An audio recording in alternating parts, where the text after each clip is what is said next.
friends, this is Dr. Paul. Thank you for tuning to our channel today. I want to give you a brief introduction to choledocholithiasis. Many people get confused. So let me tell you some important things through my notes. This is my personal notes I want to share with you. So basically, choledocholithiasis is the presence of gallstones in the common bile duct. So we see stones in the gallbladder, right? But here we are seeing stones in the common bile duct. Now, most of these stones in the common bile duct, they are formed in the gallbladder and then they migrate down the cystic duct and they come to the common bile duct. But don't let that fool you. Even after cholecystectomy, some patients may develop stones spontaneously in the common bile duct. And about 15% of patients with gallstones have choledocholithiasis. For example, you want to do cholecystectomy after a patient has gallstones, and many times when surgeons they go for surgery, they find stones even in the common bile duct. And 60% of these stones are cholesterol stones and 40% are pigment stones, almost like gallstones. Now, symptoms and signs. Remember this, in gallstones, most patients with gallstones are asymptomatic, but most patients with choledocholithiasis are symptomatic. They will have biliary colic, and the biliary colic from common bile duct obstruction cannot be distinguished from that caused by stones in the gallbladder. But here the pain lasts longer, more than 5 hours. So choledochal stones also can be silent and asymptomatic, but they may also cause complete or incomplete obstruction. They can cause cholangitis. They can cause pancreatitis.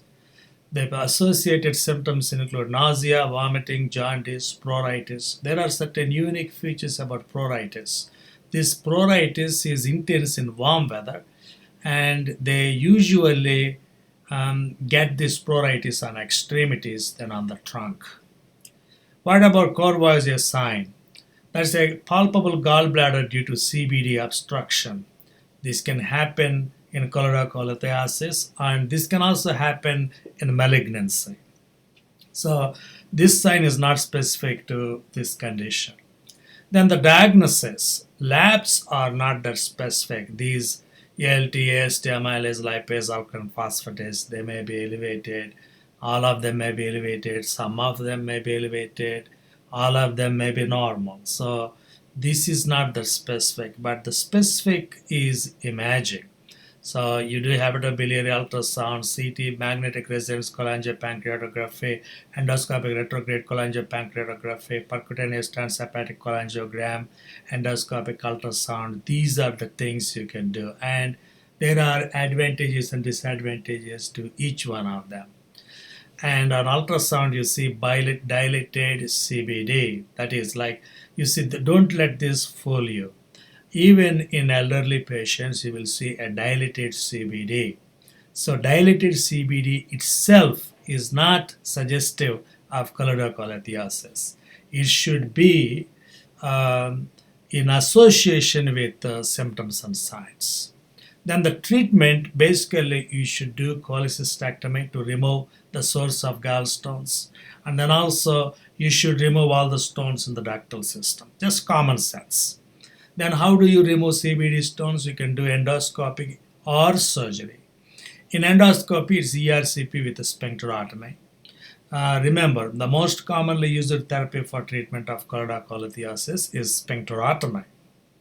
Then prognosis. The complications are important. The complications, you may be asked about complications, and there are questions, very important questions. Cholangitis, pancreatitis, obstructive jaundice, and secondary biliary cirrhosis.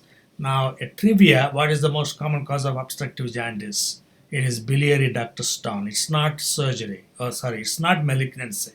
It is bile duct stone. Always think about that.